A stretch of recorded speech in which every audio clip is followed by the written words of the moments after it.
안녕하세요. 2년을 채우지 못하고 이혼을 하게 된 30대 초반의 여성입니다. 이 사연을 말씀드리기까진 많은 용기가 필요했어요.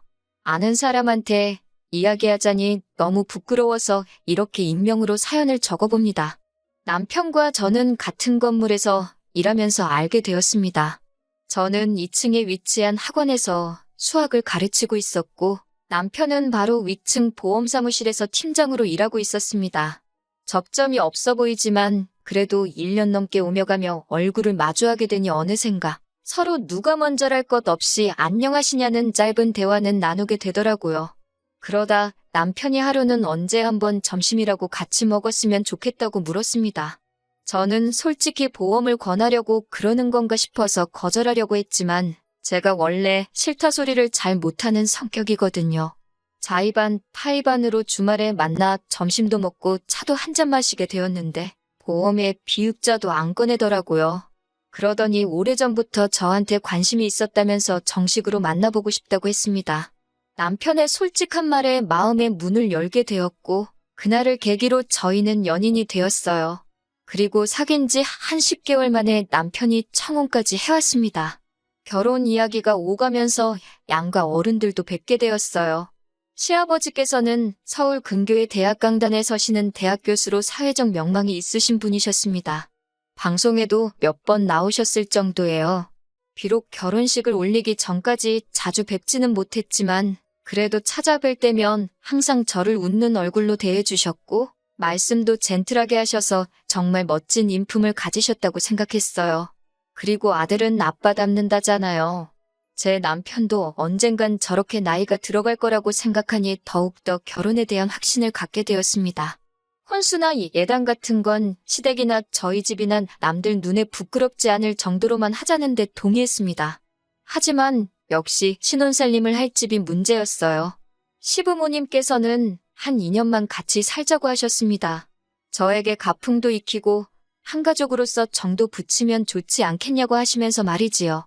대신 2년 후에 저희가 독립을 하고 싶다고 하면 그땐 집을 사주신다고 하셨습니다.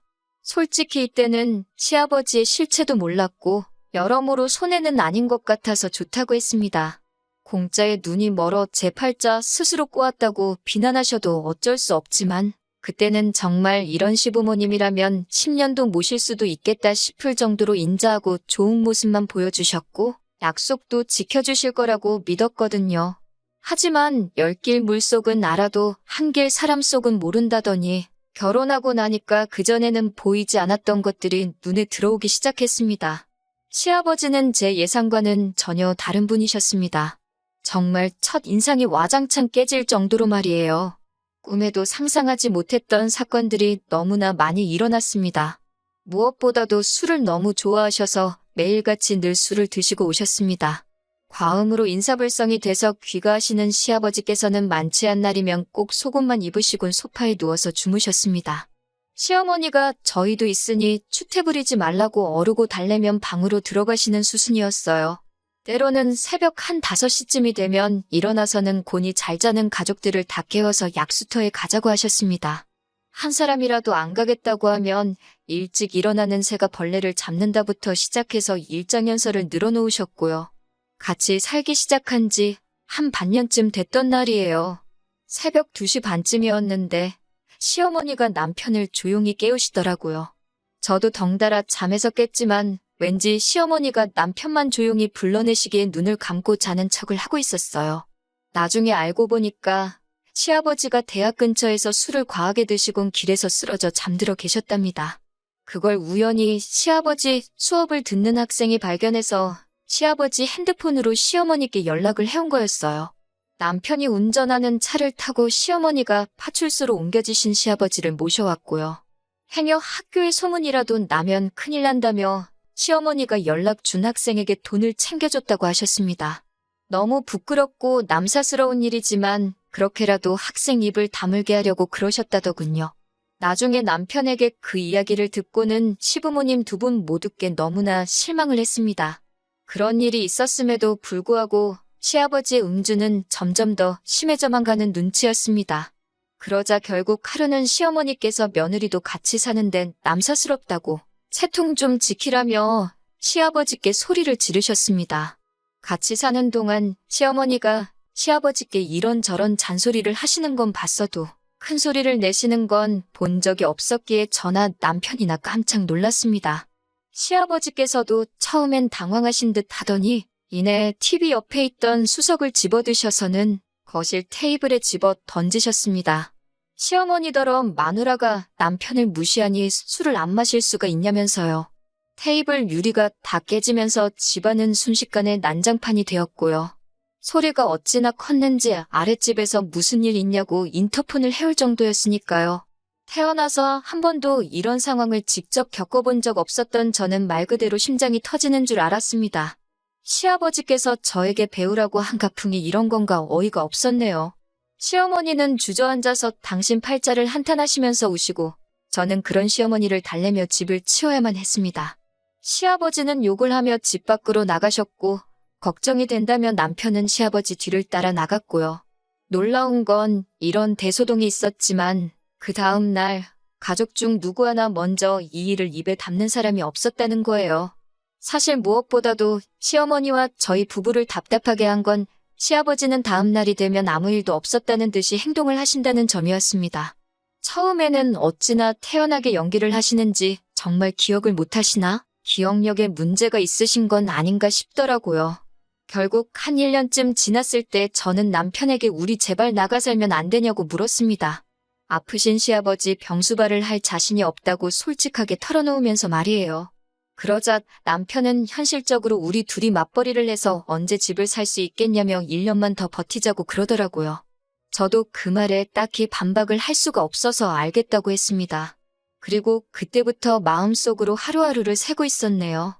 그리고 얼마 뒤 평소처럼 시아버지는 귀가하시기 전이었고 꾸벅꾸벅 졸고 계신 시어머니께 먼저 들어가 주무시라고 했어요. 그리고는 남편과 제가 거실에서 시아버지를 기다리고 있었고요. 그런데 2시쯤 남편 핸드폰으로 전화가 걸려왔어요. 받아보니 경찰서더라고요. 시아버지께서 엉뚱한 동네에 있는 포장마차까지 가셔가지고는 술에 취해 행패를 부리셨다고 하더군요.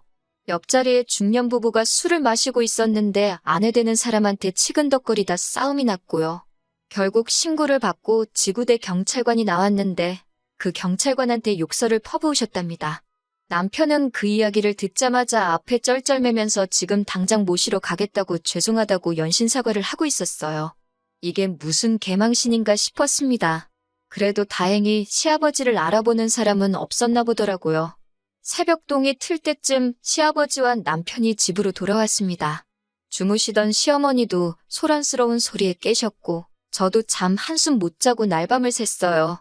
술에서 덜 깨신 것 같았는데 뭐가 그렇게 그날은 또 기분이 좋으신지 계속 저한테 사랑의 총알을 쏘시고 저더러 한번 안아보자 그러시는 거예요.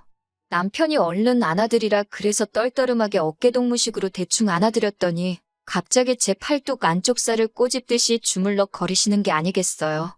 저는 어색하게 웃으며 팔을 빼냈습니다. 그러자 또 어딜 가려고 그러냐며 제 손목을 잡아 끄시더니 제 팔뚝살을 또 만지려고 하시는 거예요. 그 순간 더는 아니다 싶어서 제가 시아버지께 왜 자꾸 만지시냐고 아프다고 그러면서 정색을 했습니다. 그제서야 시어머니도 왜 당신을 두고 며느리를 귀찮게 하냐며 억지로 시아버지를 모시고 안방으로 가시더라고요. 제가 남편에겐 너무 기분 나쁘다고 이건 시아버지 술 깨시면 한 번 짚고 넘어갈 문제인 것 같다고 그랬습니다. 그러자 남편은 대수롭지 않다는 듯 왜 일을 크게 만들려고 그러냐며 시아버지가 며느리 예뻐하는 것도 기분이 나쁘냐고 비아냥거리더라고요. 그리고 남편이 이 이야기를 시어머니께도 전달을 했는지 이튿날 회사에 있는데 시어머니께 전화가 걸려왔습니다. 당신들이 딸이 없어서 시아버지가 저를 딸처럼 생각해서 그러는 거니까 너무 기분 나쁘게 받아들이지 말라고요. 하지만 저는 솔직히 시아버지와 며느리 관계를 떠나서 기분이 너무 찝찝했습니다. 하지만 제가 남편과 이혼을 결심하게 된 결정적인 이유는 따로 있습니다. 시아버지의 음주가 결국 저희 부부의 발목을 잡았어요. 10시 정도로 약간 늦은 시간이었지만 음식물 쓰레기를 버리고 자야겠다 싶어서 아파트 1층으로 내려가는데 어디선가 쿵소리가 나더라고요. 놀라서 뛰어나가 보니 세상에 시아버지 차가 아파트 화단에 처박히듯 올라탄 나무를 받은 것 같더라고요. 제가 시아버지께 괜찮으시냐고 물어보려는 순간 술 냄새가 진동을 하는 걸 한 번에 알 수 있었습니다.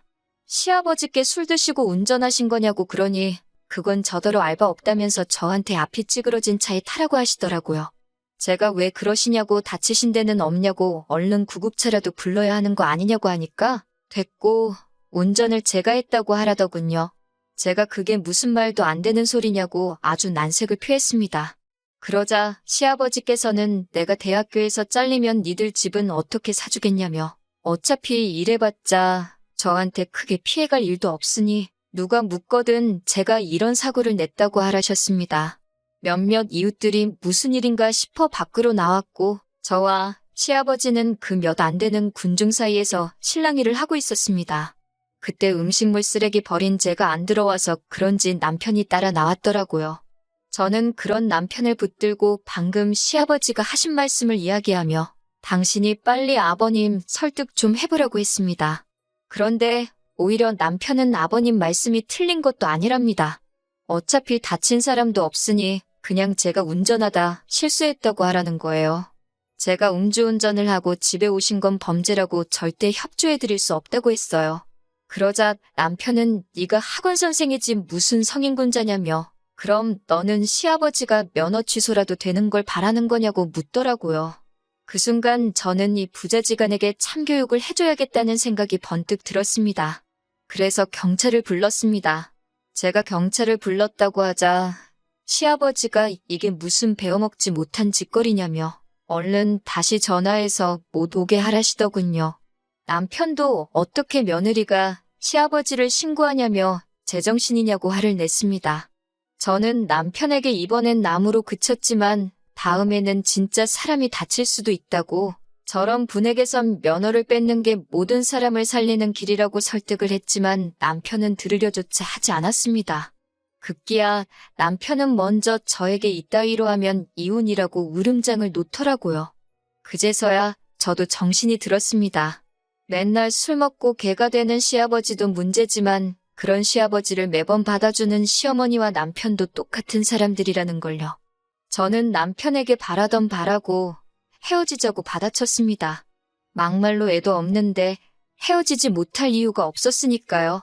저는 당황한 부자를 그렇게 두고 집으로 올라와 급한 대로 제 짐을 챙겨서 나왔습니다. 시어머니는 이게 무슨 짓이냐며 아무리 그래도 그렇지 어떻게 아녀자가 기분 따라 집을 나왔다 들어갔다 하냐며 나가는 건 제 자유여도 들어오는 건 아니라고 소리를 치시더라고요. 그래서 저도 다시 들어올 일은 없을 거라고 걱정 마시라고 했습니다.